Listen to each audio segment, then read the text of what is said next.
Vamos lá então, pessoal. Boa noite. Aqui quem fala é o Heren Fei, do projeto Eras Arcanum, Ocultismo Magia. A gente fala muito de magia porque a gente não especifica de qual vertente que é.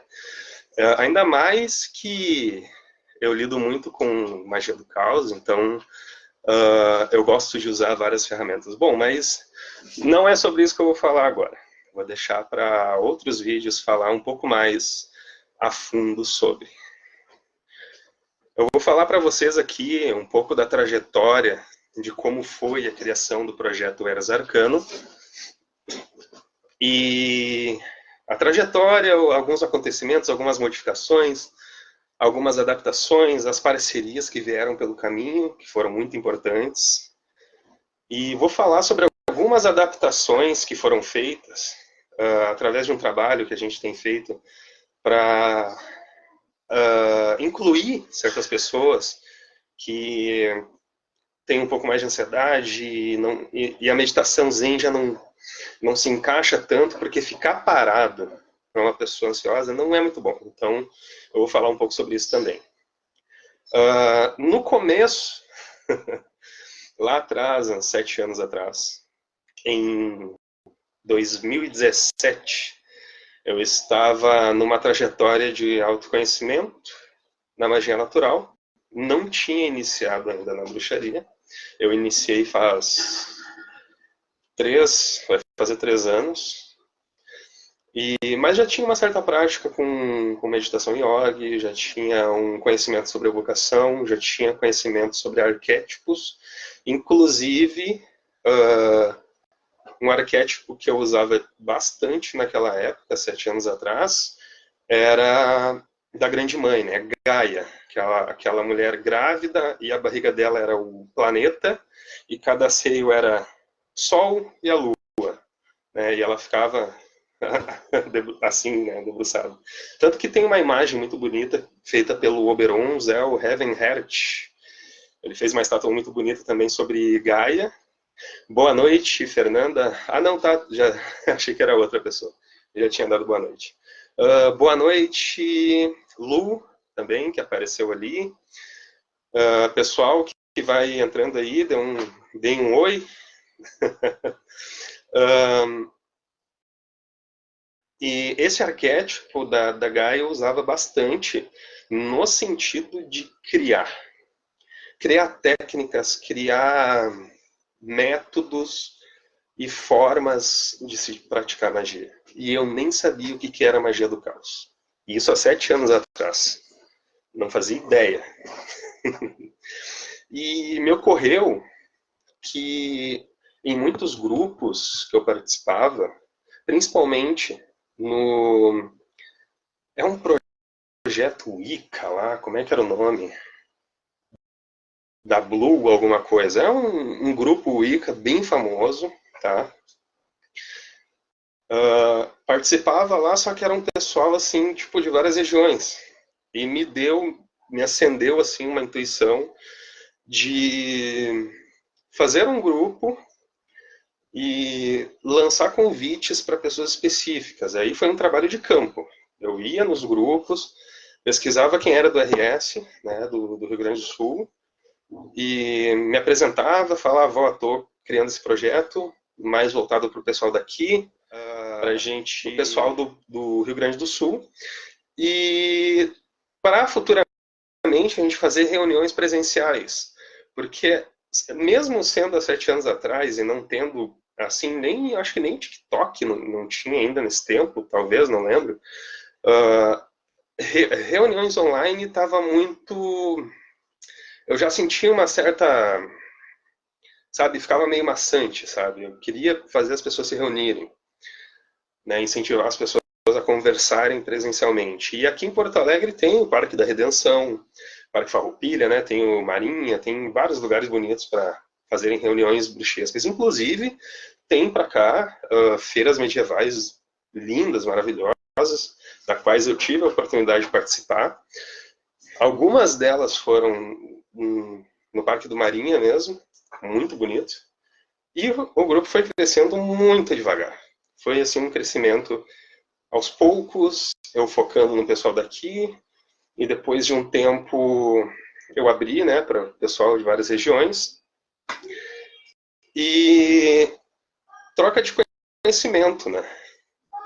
Esse era o intuito do projeto, a gente trocar conhecimento e tentar formular uma espécie de técnica ou método que todos possam usar, desde o cara da quimbanda, da umbanda, do candomblé, um método que todos pudessem usar. Essa era a minha ideia fantabulosa. E eu ficava imaginando, né? Como é que eu vou fazer isso? Então eu precisava conhecer quem era um bandista, quem era quimbandeiro, eu precisava saber o que essas pessoas faziam, quais eram os seus métodos, eu precisava saber o que o cara do xamanismo fazia, seus fundamentos, e eu ficava imaginando, olha só, tem algumas coisinhas que são mais ou menos parecidas, mais ou menos, porque cada religião, cada crença tem sua particularidade, tá? Mas todas levam em consideração a espiritualidade, o crescimento, o desenvolvimento, e muitas delas levam em consideração o culto aos ancestrais. Isso que eu achei interessante. Eu achei muito interessante essa parte. Pensando nisso, eu fiquei imaginando como é que eu vou conciliar um método que abrange pessoas tão diferentes, crenças tão diferentes, cultos tão diferentes. Então, a minha ideia era não forjar um culto, mas forjar práticas, criar práticas. Aí que o sentido da Gaia, aquele ventre gestante, me deu uma luz. A nossa mente é a forja que cria possibilidades. A nossa mente cria, projeta, e as nossas mãos moldam. A magia, a partir daí eu entendi que a magia precisa de um corpo. O que eu quero dizer com isso? A gente domina e canaliza energias que estão além do plano físico, além, sabe, do que é palpável. Mas essas energias, elas são canalizadas para a nossa realidade, para modificar o nosso plano palpável. Então, o que eu quero dizer com isso? Quando, por exemplo, você canaliza energias elementais, algo bem simples. Você está utilizando de forças, por exemplo, a tua causa é ter um controle emocional maior. Então, tu vai canalizar a energia elemental da água, tá? Para um trabalho de controle emocional. Porque a energia elemental da água, ela tem essas regências, essas virtudes dentro do corpo e fora. Então, essas energias, mesmo sutis e não sendo do nosso plano físico, mas sendo de outros planos de existência, ela vai atuar no plano físico. Ela vai atuar, a magia ela vai atuar nas nossas causas, problemas, resoluções, abertura de caminho, cura, vai atuar nessas resoluções físicas. Então a gente precisa de objetos físicos para ancorar essa energia, para poder atuar nesse plano. Então, entendendo esse conceito, a gente pode criar um método simples que não depende de doutrina e não depende de uma religião e que todos podem usar. Todos podem canalizar energia elemental, todos podem fazer uma meditação com mudras, mantras, pranayama, todos podem se disponibilizar dessas técnicas sem ferir sua religião, sem trair sua religião, sabe? A pessoa pode continuar na sua religião, fazer um exercício meditativo, canalizar as forças e trabalhar com a magia, sabe? Das religiões que se predispõem da prática mágica. Tem religiões que não se predispõem desse conceito, dessa forma, sabe, de lidar com a realidade. Não vou citar nomes, mas das religiões que se predispõem do ato mágico, a gente pode conciliar técnicas básicas que atuam nesse meio.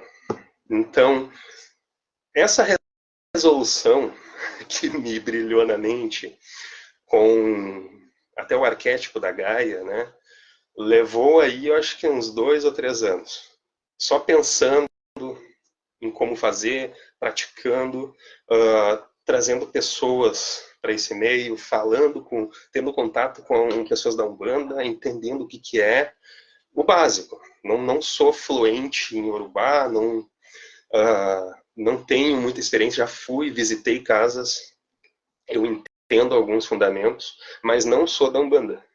Apesar de que, né, um parênteses aqui, quando foi iniciado na bruxaria,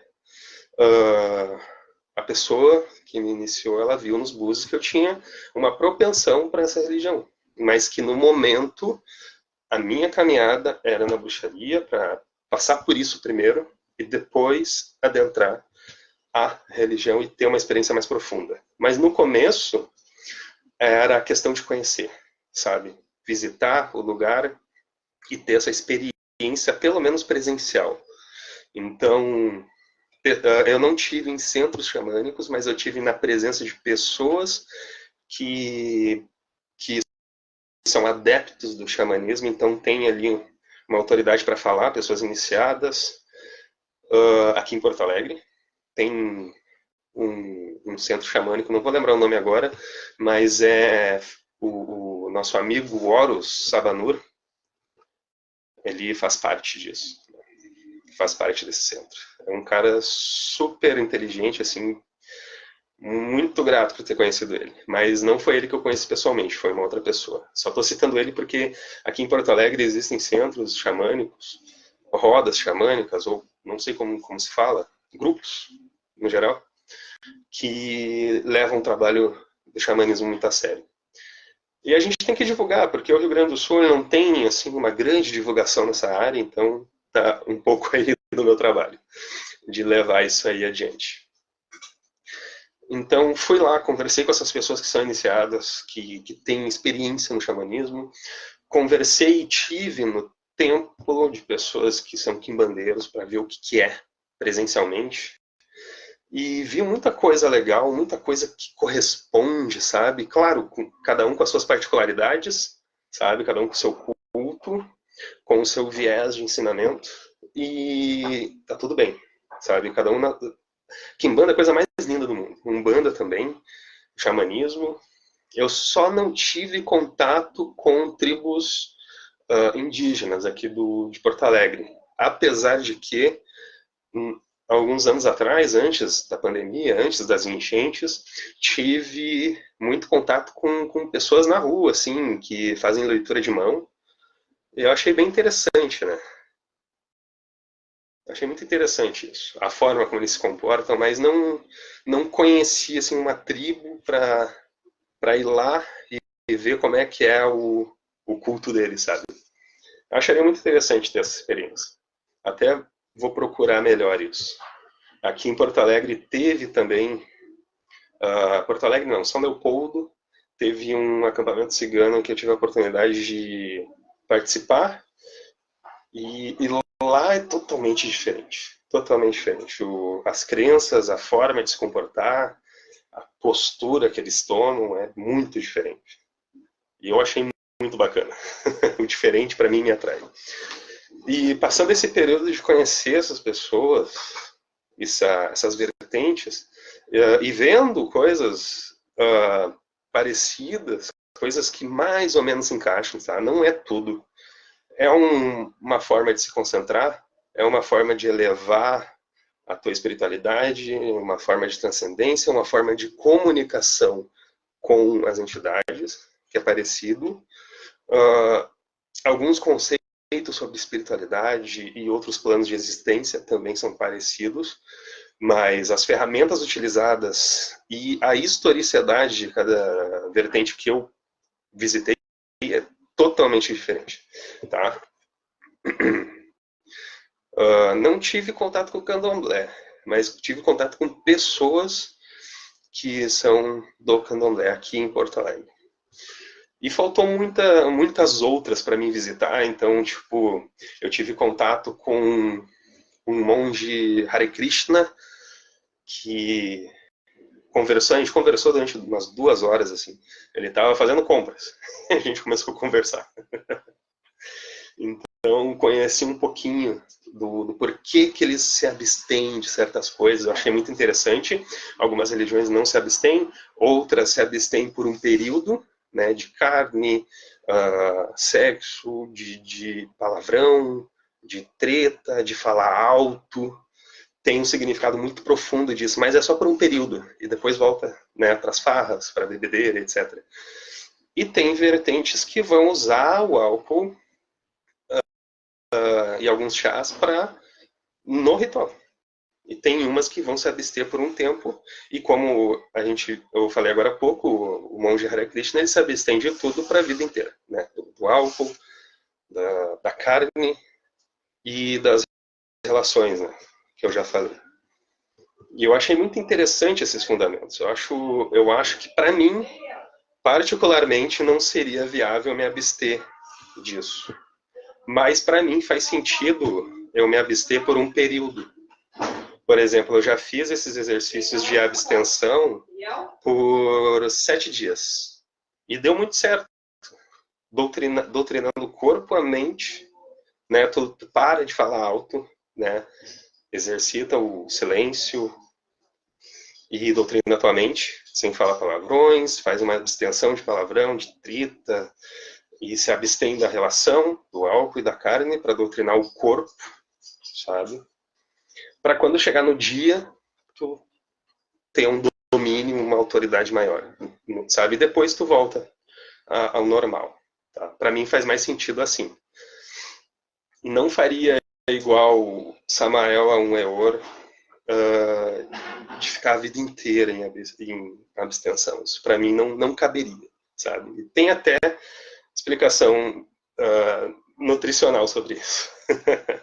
Mas, enfim, voltando ao assunto, se vocês não comentarem aí, eu vou falando e, sabe, até às vezes sair do assunto. Mas depois que eu percebi que algumas dessas vertentes têm algumas coisinhas em comum, comecei a me relacionar com essas pessoas e tentando entender os seus processos de iniciação, de culto, e eu vi que a conexão com a espiritualidade é muito parecida em todas elas. De tu ascender, de tu se conectar com o seu ancestral, de tu trabalhar, mudar a tua realidade através da magia. É muito parecido o conceito, apesar da prática ser diferente. Um vai usar o canto, um vai usar os instrumentos, né, para entrar no clima, aquela atmosfera ritualística, outros vão só fazer o mantra, elevar a consciência e se conectar com a entidade. Outros vão usar símbolos numa cerimônia, com círculo, triângulo, a baqueta, o anel, a túnica, né, todos os aparatos que têm fundamento, cada um deles, mas no final vai rolar essa conexão com aquilo que tu está chamando, sabe? Aqui para o plano físico. Para rolar ali a barganha, seja lá o que for, sabe? Então, no final, a conexão com a espiritualidade para mudar a tua realidade e fazer efeito no plano físico. É parecido, apesar da prática ser diferente. E eu notei isso. E algumas práticas muito simples, todos eles podem fazer.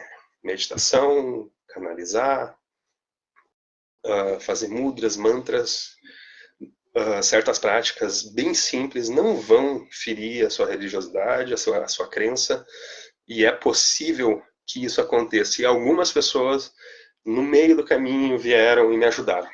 Então, teve pessoas ali da alquimia, da bruxaria, do xamanismo, da Umbanda, que a gente se juntou ali, vamos pensar em algo, e me deram muito conselho de aprimorar ali desde do arquétipo que eu vou usar para ter aquele conceito onde a pessoa vê e entenda, absorva a ideia do que é esse grupo. Entendeu? Exatamente, ensinamento que agrega. Então, no meio do caminho, quando essas pessoas vieram e me ajudaram, me dando conselho, olha, a imagem, o arquétipo pode ajudar muito, tanto na questão de tu fazer um marketing, quanto de tu te inspirar na espiritualidade. Então, a imagem de um arquétipo vai te inspirar na tua vida, né, espiritualmente falando, tanto quanto tu fazer um marketing para divulgar alguma coisa. Então, tu pode juntar as duas coisas e, tipo, a pessoa que está buscando, realmente buscando, ela vai ser atraída por aquilo. Olha, um arquétipo que tem a posição, o ventre de uma gestante, um braço para cima e o outro para baixo, né? Imitando lá o arquétipo do Bafo de Mendes. E a coroa, que é uma caosfera, a estrela de 8 pontas, né? Olha, tem um pouquinho de magia do caos nisso. É que nessa época, quando eu criei esse arquétipo, já tinha tropeçado sem querer na magia do caos. Porque, assim, eu comecei a ler um livro lá do David Scott Cunningham, alguma coisa assim. E ele falava sobre a criação de entidades artificiais. E eu fiquei assim, como assim artificial? Como assim artificial? Eu sei que a gente pode fazer no laboratório, criar novos elementos químicos da tabela periódica, mas eles não duram muito tempo, a questão de pressão, eles se desfazem. Seriam elementos químicos artificiais, entre aspas. Mas daí tu criar uma entidade artificial, eu fiquei matutando isso na minha cabeça. E isso tem a ver com formas de pensamento. E aí eu fui aprendendo. Tu visualiza, por exemplo, tu imagina uma refeição num cardápio. Aquela refeição não é só a fotinha bonita. Aquilo vai te despertar a sensação de talvez tu já tenha comido, ou caso tu nunca tenha experimentado, tu vai imaginar os sabores mais próximos do que seria aquilo, vai te despertar sensações, lembranças, desejos, e tu cria uma forma de pensamento, olhando aquela foto daquela refeição. Só que essa forma de pensamento, ela se dissolve assim que você resolve, né, se alimentar, almoçar, e parte para uma outra ideia, para uma outra coisa, e aquela forma de pensamento, ela se dissolve. E o que acontece ali no livro do Scott Cunningham é que tu exercita essa forma de pensamento, amadurece ela até ela começar a causar efeito no plano físico. Aí tem todo um processo onde você ancora a forma num receptáculo físico. Como eu falei no início aqui, seria algo como que eu expliquei aqui no começo, né? Tu ancora a força para aquela força, aquela energia que está em outro plano de existência, ela vem para esse e através de um objeto físico ela causar efeito aqui, sabe? Ela atuar no nosso plano físico.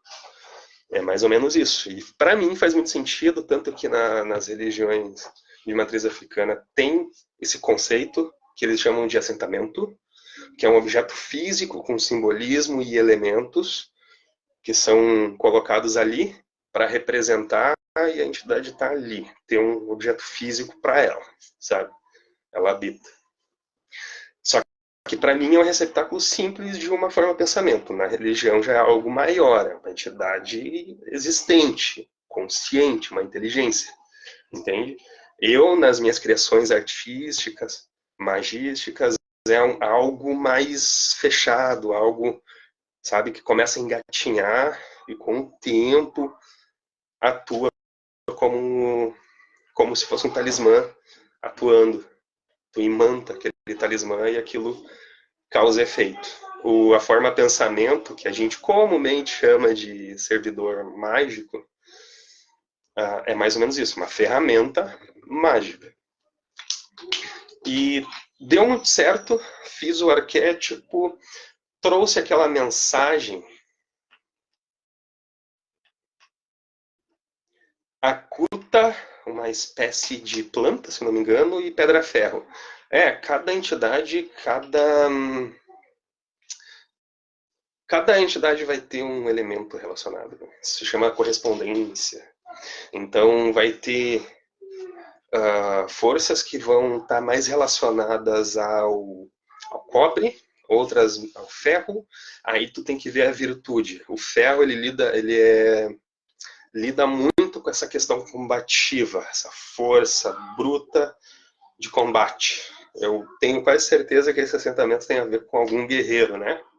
Esse arquétipo deu muito certo, porque ele chama atenção a questão de gestar ideias novas, gestar práticas e métodos para abrigar. Isso! Chamamos de povo da linha de frente, os guerreiros, né? Excelente, muito bom. E eu adoro, né? Tipo, eu faço muito. Eu tenho um arquétipo relacionado a Marte, né, essa força combativa, mas voltada para proteção. Então, essa ferramenta que eu criei, juntamente com o arquétipo, né, trazendo essa virtude de proteção. Então, ele é separado em três conceitos, né? Mente, espírito e corpo. Aí, na proteção mental, tem um mantra e uma forma de visualizar. Na proteção espiritual, tem um mantra diferente e uma forma de visualizar, e no corpo também, né? Relacionando esses três níveis.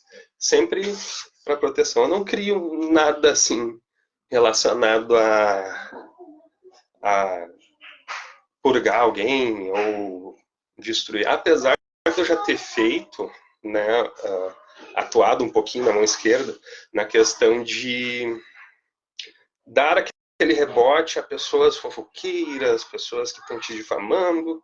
Aí eu criei uma ferramenta própria para isso, também relacionada a Marte, mas daí no outro aspecto, daí é ofensivo. Essa outra ferramenta mágica é defensiva. E houve relatos lá de pessoas acordando com a boca cheia de ferida. Para mim foi satisfatório. Também não vou causar grande mal assim da pessoa ser atropelada. Isso não é de mim. Deixa que o resto do universo cuida. Mas foi uma boa experiência para ver até onde aquela ferramenta que eu crio alcança. E pensando nisso, chegou uma fase ali do projeto Eras Arcana. Exatamente. Chegou uma fase do projeto Eras Arcana em que a gente estava criando ferramentas para o público, para a gente atrair ainda mais buscadores. E a forma com que a gente fez era muito, como é que eu posso dizer, é maçante para quem está começando agora, porque tu vai ter que meditar, vai ter que ir de atrás de um objeto físico, ou seja, uma pedra, um cristal, um mineral correspondente, porque ali dentro da ritualística tu vai ter que ter isso, tá na descrição da ferramenta mágica. Tu vai ter que visualizar, tu vai ter que abrir um círculo, uma atmosfera para tu. Só que lá nos grupinhos de caos não é preciso isso, é só acender a vela e fazer um pedido como se o servidor fosse um santinho que vai te atender. E na minha visão é totalmente diferente. Na minha visão tem todo um processo para tu trazer essa energia até a tua presença e usá-la como uma ferramenta funcional. Porque quem faz a magia é você e não o servidor. O servidor não é um santo padroeiro que vai lá e vai fazer o serviço para ti. Muito pelo contrário. Mas enfim, o projeto Ars Arcanum ele recebeu um sigilo que foi usado por muito tempo. Tinha até umas feições assim, parecia uma coruja. E era exatamente essa impressão que eu queria ter causado nas pessoas. Eu perguntei assim, o que esse sigilo passa para você? Passa uma questão de instigar o conhecimento, alguma coisa assim, relacionada ao elemento ar. E era exatamente isso que eu queria. As pessoas começarem a entender, através de um símbolo, através de um arquétipo, a mensagem explícita. Essas práticas que a gente foi desenvolvendo, para o jovem místico lá dos grupinhos de magia do caos, era muito maçante, tinha que abrir círculo, tinha que... O que para nós faz sentido, porque é uma dedicação, a magia ela é trabalhosa, às vezes tu vai ter que botar a mão no barro, tu vai ter que sujar as mãos, ir lá catar uma pedra, um cristal, pegar um galho e se dedicar. Ir lá no meio do mato e abrir um círculo e fazer um aterramento, botar os pés nus no chão e fazer um aterramento. Às vezes tu vai ter que fazer essas coisas. A magia nem sempre é bonitinha. Entendeu? Só que pro pessoalzinho lá da magia do caos, parece que é só acender uma vela e pedir. E isso eu não ensino para ninguém. Não recomendo tu só pedir, a não ser que for uma entidade de verdade, uma divindade, dentro de uma idolatria. Aí sim tu pede, sabe? Para uma energia, uma consciência que exista dentro de uma egrégora, de uma religião. Aí tu acende a vela e pede, é mais bonito do que para um projeto, para uma construção artística que alguém foi lá e desenhou e colocou um símbolo, sabe? Então, quando eu postei lá no grupo do Face, vou falar um pouco sobre inteligência. É sobre isso. Eu estava me referindo sobre isso, de tu ter consciência que muitos jovens místicos hoje tratam o servidor que nem santinho porque não tiveram a base, não tiveram ali. Eu até entendo que não tenha alguém para ensinar, aí tudo bem, mas também tem o esforço de tu lá e buscar entender, sabe? Entrar, pelo menos vai lá no Google e pega a palavra que tu não entendeu e coloca lá, sabe? Pelo menos isso. Então é sobre isso que eu tô querendo dizer. Tu lê, por exemplo, no livro do Franz Bardon, e tu lê a palavra, por exemplo, condensador fluídico. Que raios é um condensador fluídico? Entendeu? Tu lê ali o que é um receptáculo, o que é canalizar, o que é consagrar, o que é imantar. Sabe? São coisas que a gente, entendendo o conceito, a gente pode partir para uma criação própria, sabe? E fica mais bonito tu saber o significado de certas coisas. E pensando nisso, eu peguei alguns conceitos base para poder trazer para o pessoal uma prática adaptada. E aí a gente vai entrar no assunto relacionado a adaptações. Como que a gente adapta uma prática para pessoas que são muito atarefadas, pessoas que estão têm família, filhos, são muito atarefadas, e como é que uma pessoa assim pratica? É difícil, normal, mas para pessoas assim, a meditação ela não é só zen, ela não é só ficar parada fazendo mudra lá. Não, tu pode fazer a meditação e a prática naquele período entre o cochilo e o sono, sabe? Quando tá prestes a dormir, tu tem um período ali entre o cochilo e o sono profundo, um momento antes de apagar. Ali tu faz uma prática de visualização. Que visualização? Pensa no objetivo que tu quer alcançar ou treinar, e ou tu faz um sigilo ou procura um símbolo já pronto, né? Por exemplo, a gente tem o pentagrama, que ele é um puta símbolo, né, para prática. Então, bacana tu pegar esse período e de cochilo e sono, tu pegar esse período para projetar esse símbolo pensando no teu objetivo até adormecer. É uma prática que eu recomendo para todos que são muito atarefados. Outra prática, 5 minutos na frente do espelho, tá? Com a luz apagada, projetando o seu terceiro olho e fazendo refletir no espelho. Projetando como se fosse uma canalização daquelas que é muito falado como é que é o nome? Passe. Tu canaliza. Qual que é o sentido disso? Quando tu usa o espelho, pessoal, tem um mito muito grande por trás do espelho, né? Que dizem que é um portal, que é isso, aquilo. Não. O espelho só vai ser um portal se ele passar por um processo ou coisas que aconteceram no ambiente que tornaram aquele objeto imantado com alguma coisa suspeita, ou tu mesmo consagrar o espelho. Aí ele vai atuar como um portal. Agora, tu compra um espelho novinho da loja e usa para fazer uma prática, tá tranquilo, ele não vai ser um portal, tá? Porque não aconteceu nenhum evento amaldiçoado, etc. E tu também não consagrou para isso. Não é esse o teu objetivo. O teu objetivo na prática, usando o espelho, é tu projetar o desejo. Ele reflete de volta para ti 2 vezes mais forte, sabe? Projetando e trazendo, sabe? E traz essa realidade até ti. Sempre projetando coisas boas. Se tu amaldiçoar alguém, vai projetar e vai voltar para ti. Então projeta crescimento, saúde, abertura de caminhos, projeta, o espelho reflete de volta 2 vezes mais forte. Esse é o sentido que tu faz com espelhos, mas tem que ser um espelho novo, né? Não vai pegar um espelho antigo de um lugar assim que é, sabe, como é que é o nome daqueles lugares que tem objetos antigos? Não vou lembrar. É um brick, né? Não, pega um espelho novo, vai saber por onde andou esse espelho de brick, assim, sabe?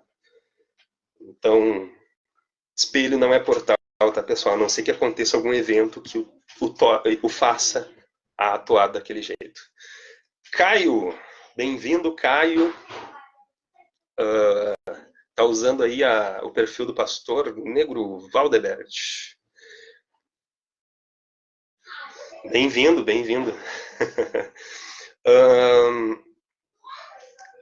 Para pessoas mais ansiosas, pessoal, uma prática bem adaptável. Tu pode usar a mesma prática ali que eu falei daquele período entre o cochilo e o sono, a mesma prática tu vai fazer no espelho, mas eu recomendo também que tu faça práticas em movimento, fazendo alguma tarefa. Então tu pegar um dia assim, ó, para organizar a casa, bota uma música, tá? Faz a tarefa e medita. Tu vai perceber que o teu corpo vai, tipo, começar a se mexer sozinho. E porque tu sabe como fazer a tarefa, às vezes é a mesma tarefa e tu faz o mesmo movimento com o corpo e teu corpo sabe como, sabe, fazer as tarefas. Como se fosse um movimento mecânico, sabe? Que nem dirigir. Tu aprende exatamente onde é que está a posição ali da alavanca, ali das marchas, qual os pedal ali, e quando vê, tu aprendeu.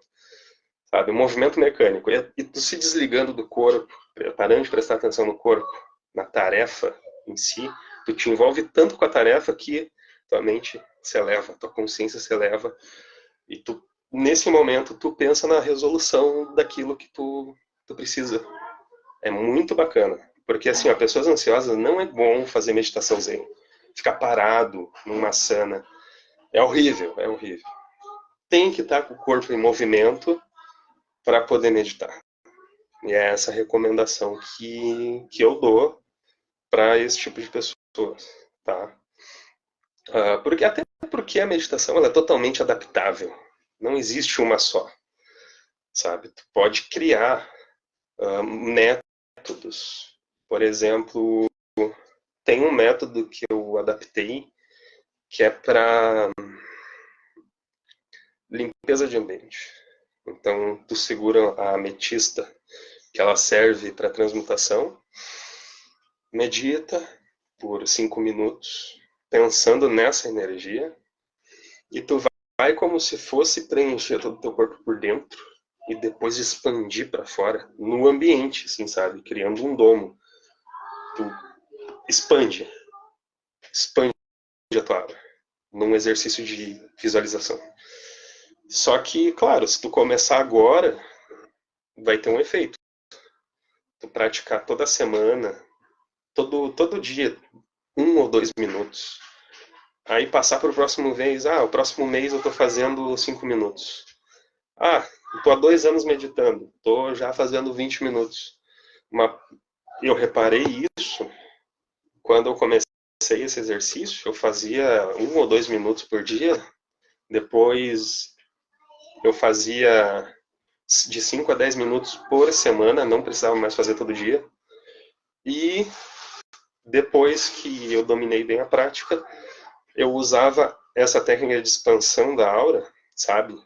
De tu praticamente influenciar o ambiente com o tipo de energia que tu quer. Usava isso até como abertura de círculo, porque tu tá forjando o ambiente com uma energia correspondente àquilo que tu quer trazer. Pessoal, sabe? Os arquétipos que eu usei como se fosse um totem. Tem a coruja, o lobo, a leoa, a serpente e a aranha. Que eu fiz tipo um totemzinho assim, sabe? Um símbolozinho deles um em cima do outro. Esse totem que eu criei, ele representa a forma com que os membros do próprio grupo se comportavam. Eram pessoas que algumas tomavam a liderança e me ajudavam a cuidar, assim, tipo, pessoas estavam muito, sabe, tretando, daí vinha a gente, olha, a gente tem esse tipo de comportamento, vamos filtrar. Tinha pessoas ali que defendiam, assim, sua crença com a ferro e fogo, e depois eu entendi, assim, eu admirava, olha, é bom isso. Mas eu via também um grande respeito das pessoas por outras religiões.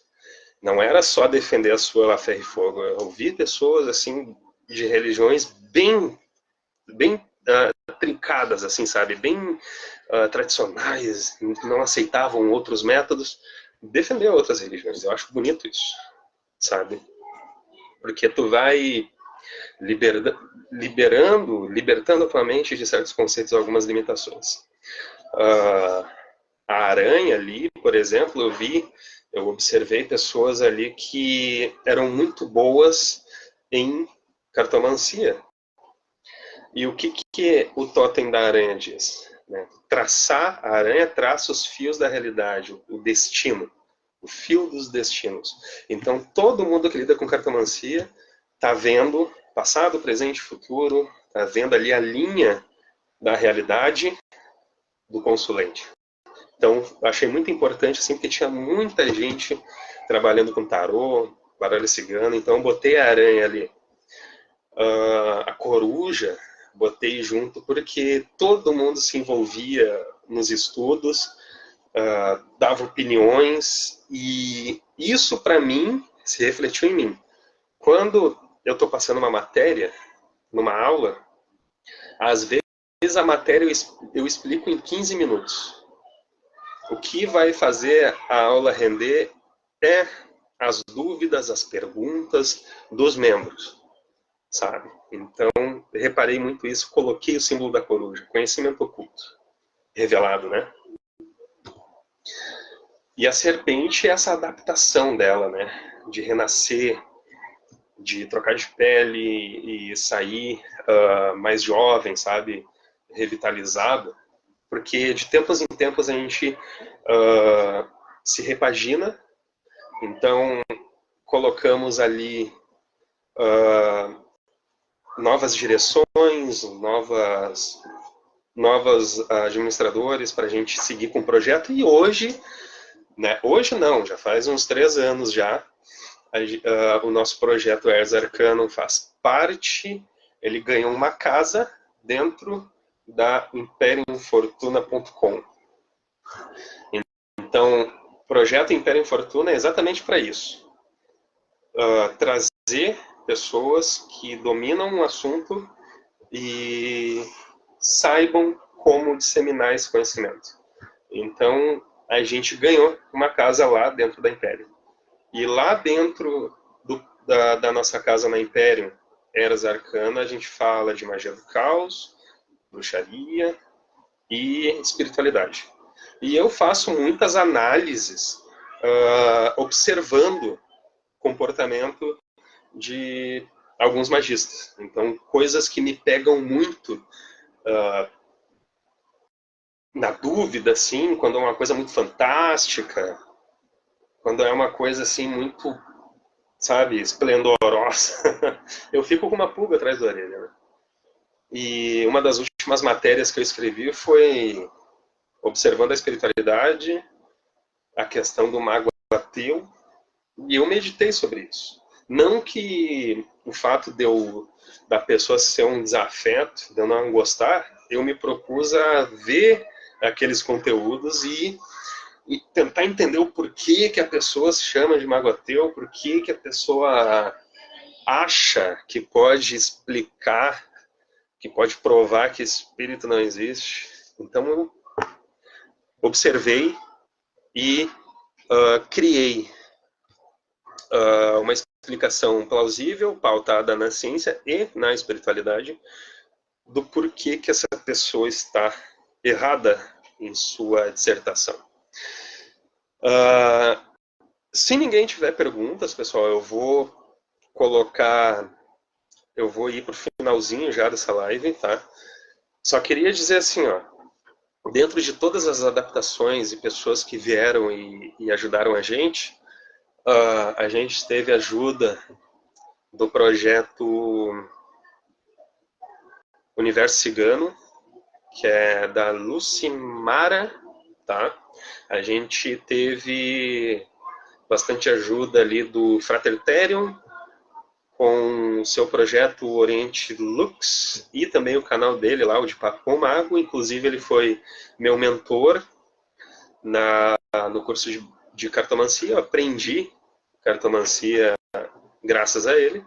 Nós tivemos também muita ajuda ali do Verdades do Ocultismo, que é o grupo ali do Tafael de Astaroth, da qual eu fui visitar o templo dele, muito bonito o templo dele, muito plausível as coisas que eu presenciei lá, a espiritualidade muito bem trabalhada.